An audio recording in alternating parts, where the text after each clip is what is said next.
You know what's kind of weird, Jamie, and I hate to even bring this up, but those freckles are in the worst place possible. Oh my God.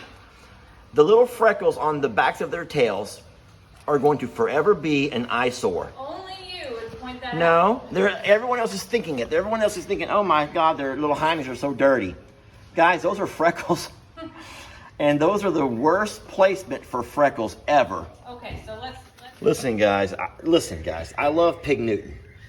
But what I don't love is this. What I don't like is when I come out here to get a bag of feed, and what I see is he's been biting little holes into all my feed, all my bags of feed, and feed's pouring all over the ground. And that's every bag of feed. And that's not cool. And it's not just bags of feed. It's everything.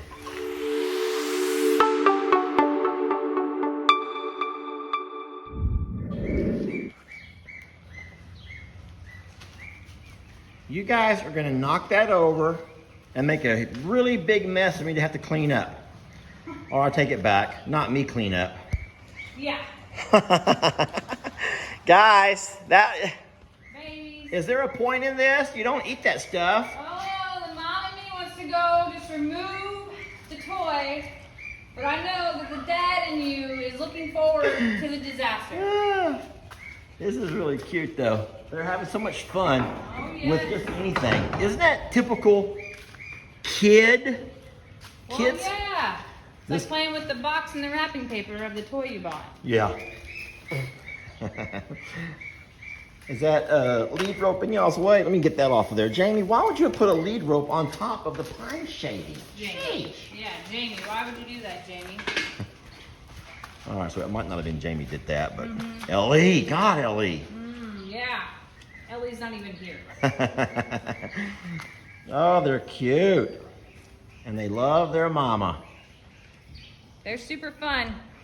They're getting really good at this racetrack we got going on out here. Yeah, well, it's more of a maze right now, and they It is love a this. maze. It is a maze. Did you notice, though, and I don't know if you've talked about this in any of your videos, but Pebbles seem to be totally content with, like, here you go, my gift to you. Yeah, so I kind of think that that must be because she was bottle fed and this is what she knows. So she's like, I did my job. I put my 3.5 days in and best of luck. Yeah, for See the you guys folks, in the future. you know, we've raised many a baby on bottle. That's our preference here because of what we do.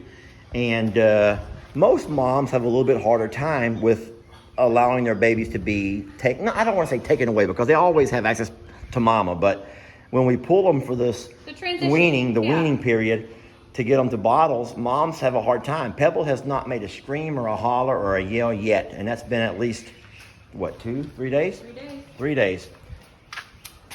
Yep, she's good with it, and they didn't do it either, which is another unique thing.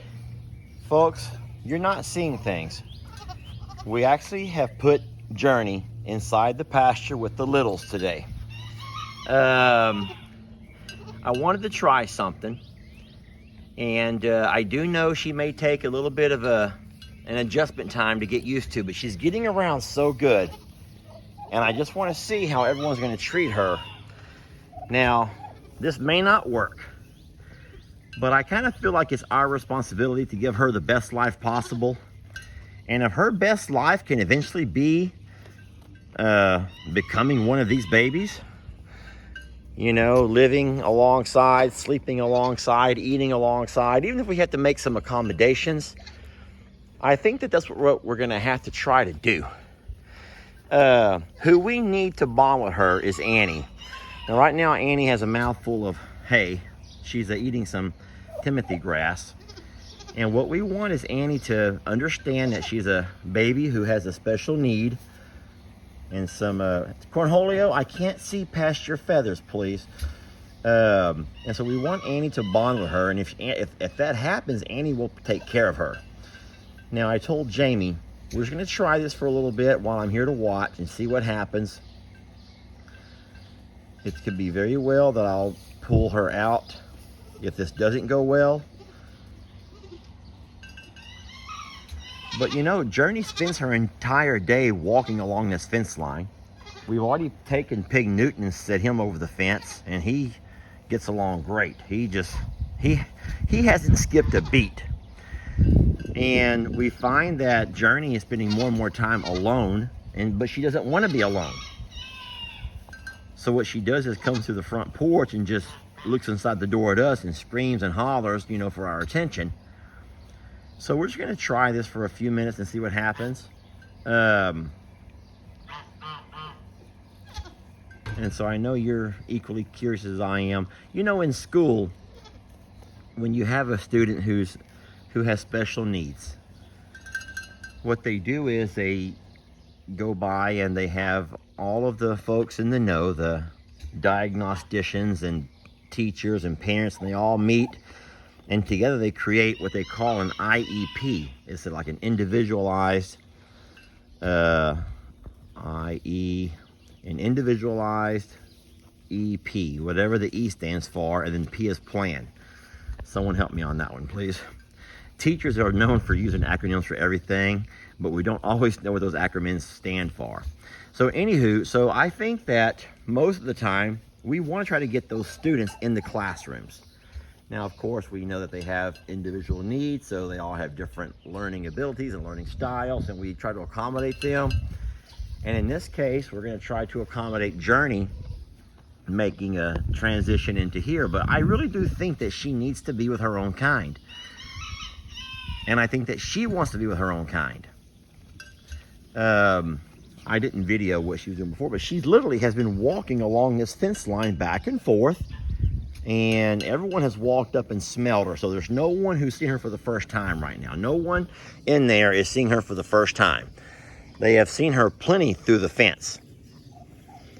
And so now she's actually inside there with them. Now, I do know that it's going to be difficult for her during feed time. You all know how these guys get during feeding time.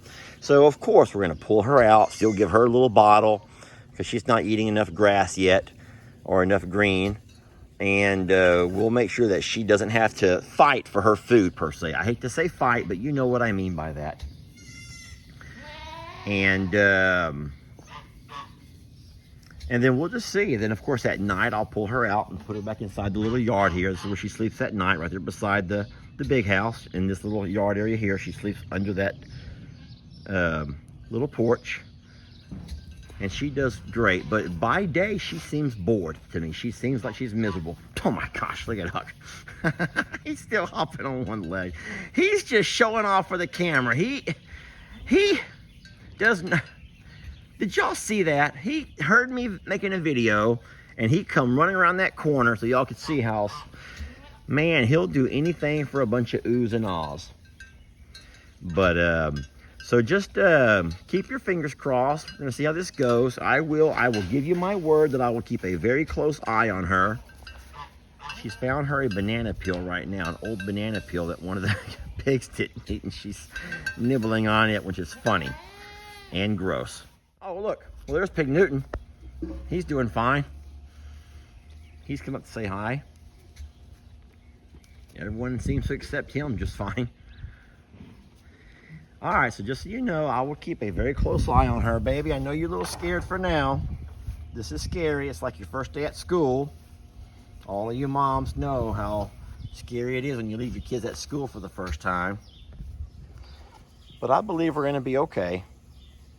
And I will give you my word that I'm going to keep a very close eye on her.